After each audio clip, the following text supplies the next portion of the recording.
이제 PT의 전반적인 걸 다 준비가 되었습니다. 이제는 정말 앞에 서서 청중과 시선을 마주치면서 오프닝을 하면서 발표를 시작해야겠죠. PT의 첫 단추 오프닝 어떻게 시작할 것인가? 비행기의 이륙과 착륙이 중요하듯이 뛰어난 프레젠터에게는 오프닝과 클로징이 중요하죠. 제가 비행기 이착륙에 빗대어 비유로 오프닝을 해보았습니다. 오프닝에서 잘 풀리면 발표자의 긴장도 누그러지고 자신감도 생기겠죠. 또한 청중도 더욱 자연스럽게 본론으로 몰입할 수 있을 겁니다. 오프닝의 역할에 대해서 이야기 나눠볼까요? 오프닝은 왜 필요할까요? 이 질문을 흥미롭게 접근해 본다면 단어 그대로 한번 생각해 보겠습니다. 오프닝, 여는 거죠. 무엇을 열어야 할까요? 두 가지로 정리해 볼 수 있습니다.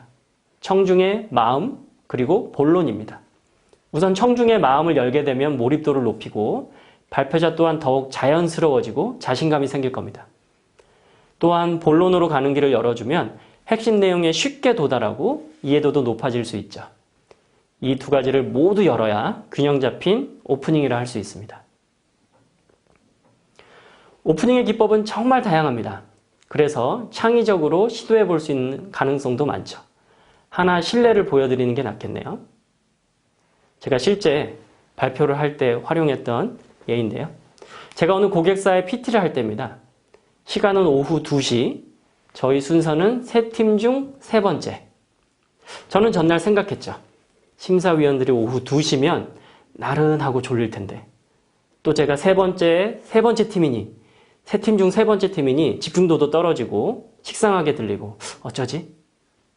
그리고 저는 혼자 사무실에 남아 제가 강의할 때 쓰는 프레젠테이션 교재를 보면서 고민했습니다. 그리고 다음날 오후 2시 저는 입장 후 여느 발표자처럼 인사를 하지 않고 바로 이렇게 오프닝을 했습니다. 여기 앉아 계신 여러분은 제 얘기에 경청해 주셔야 합니다. 왜냐하면 저는 여러분의 고객이기 때문입니다. 그러면서 그 고객이 만든 제품을 암행어사 마패 꺼내듯이 제가 펼쳐 보였습니다. 그 제품은 차량의 스마트키였어요. 왜냐하면 그 고객사는 스마트키를 만드는 회사였기 때문입니다. 그리고 저는 그 스마트키를 쓰고 있었습니다. 청중 반응은 어땠을까요? 다들 고개를 들고 저를 바라보기 시작했습니다. 어떤 청중의 입가엔 살며시 미소를 띠는 분도 계셨고요. 배포된 출력물보다 발표자인 저를 쳐다보기 시작했습니다. 제가 방금 보여드린 실 사례에서 어떤 기법을 활용했는지 볼까요? 그 차량 스마트키라는 전시물을 사용했죠. 또 제가 그 고객사의 고객이니 저의 얘기를 잘 들어야 한다고 극적으로 표현했네요. 또한 그 멘트는 참여를 유도했습니다. 미소를 띤 심사위원의 경우 제 멘트에 공감을 해서 미소를 머금을 쓸 수도 있겠네요. 이렇게 오프닝은 다양하게 시도할 수 있습니다. 우리의 오프닝은 어떤가요? 내용과 청중이 달라져도 매번 같은 방식으로 하고 있지 않나요? 그렇더라도 걱정하실 필요 없습니다. 우리에게는 더 다양하게 시도할 수 있는 성장의 기회가 있습니다. 다양한 기법을 같이 보시죠. 마음을 사로잡는 문장으로 비유, 깜짝 놀랄 문구, 굿뉴스가 있습니다. 이 세 가지 모두 마음을 사로잡는다고 표현되어 있지만 당연히 본론으로도 자연스럽게 연결되어야 합니다. 이 중 비유를 좀 더 부연 설명드리자면 비유는 어려운 내용도 쉽게 이해되고 때로는 통찰과 위트를 보여주기도 합니다. 인생은 마라톤과 같다. 이 비유는 일반적이어서 쉽지만 식상하게 느껴질 수 있죠. 반면에 이건 어떠세요? 인생은 연필과 같다. 이 비유는 신선하게 들려 바로 이해가 되지 않을 수 있지만 흥미를 유발할 수 있습니다. 그래서 창의적인 비유는 뜻풀이가 중요한데요.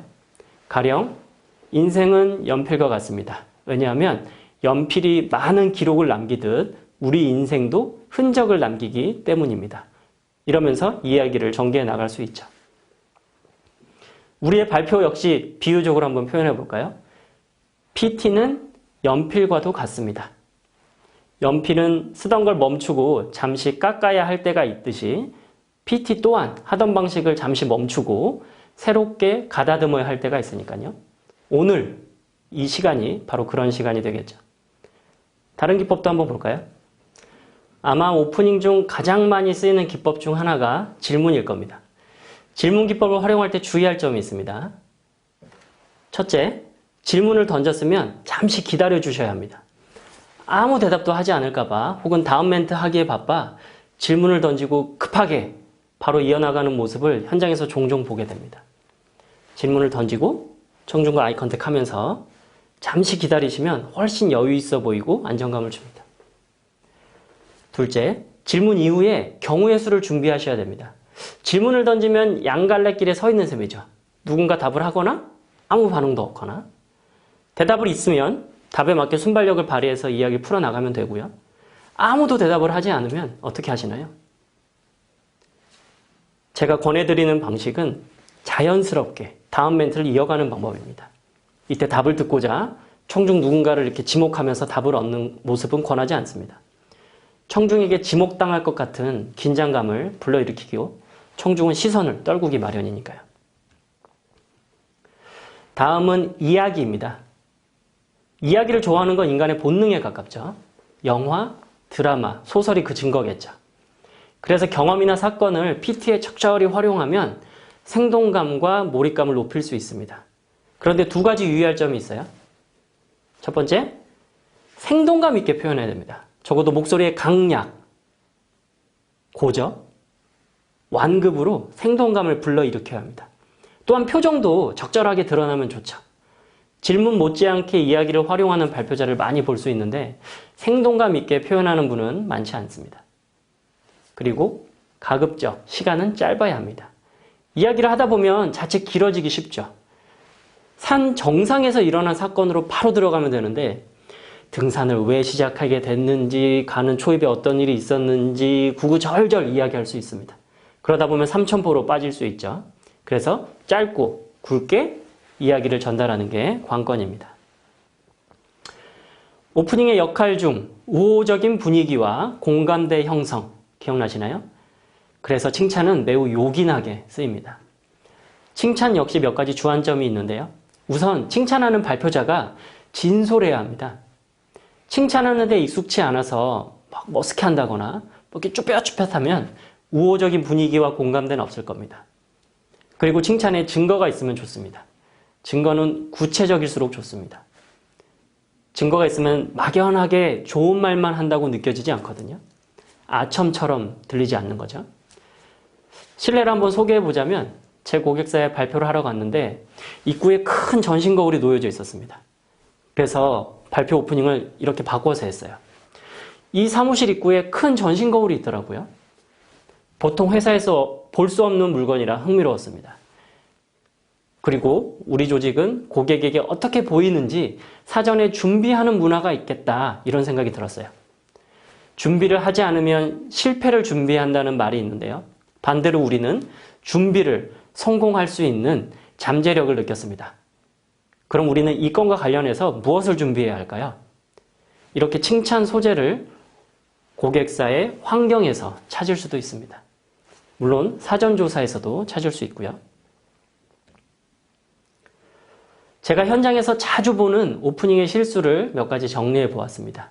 이미 언급한 내용도 있으니 첫 번째와 두 번째만 설명을 드리면 되겠네요. 오프닝은 짧고 굵을수록 좋습니다. 가령 위트 있는 사례나 유머로 오프닝을 할 경우에 청중의 반응이 되게 좋아요. 반응이 좋네? 이러면서 또 다른 유머를 구사합니다. 그럼 오프닝을 두 번 쓰는 셈이죠. 반대로 청중의 반응이 너무 차가워요. 그래서 시작을 이렇게 썰렁하게 시작할 수 없어. 극복해야 돼 하면서 또 다른 유머를 구사합니다. 결국 오프닝을 또 두 번 쓰는 셈이죠. 우리가 시간과 에너지를 할애할 곳은 본론입니다. 오프닝은 딱 한 번이면 족합니다. 제일 많이 하는 실수가 바로 두 번째 실수입니다. 오프닝은 마음과 본론으로 가는 길을 열어야 하는데 본론 내용과 관련이 없는 경우가 많아요. 다양한 오프닝 기법에 매몰되어서 마음만 열지 본론으로 무관한 경우가 많습니다. 대표적으로 날씨, 골프 같은 이야기로 시작하는데 본론과 아무 관련성을 찾지 못할 때가 있습니다. 어떤 오프닝 기법을 쓰든지 반드시 본론으로 자연스럽게 연결돼야 합니다. 그렇지 않으면 오프닝을 위한 오프닝을 한 셈입니다. 오프닝은 본론을 위한 오프닝이어야 합니다. 정리하겠습니다. 청중의 주의를 환기시키기 바랍니다. 자연스럽게 본론으로 연결되어야 합니다. 짧고 굵을수록 좋습니다. 창의적으로 다양하게 시도해 보십시오.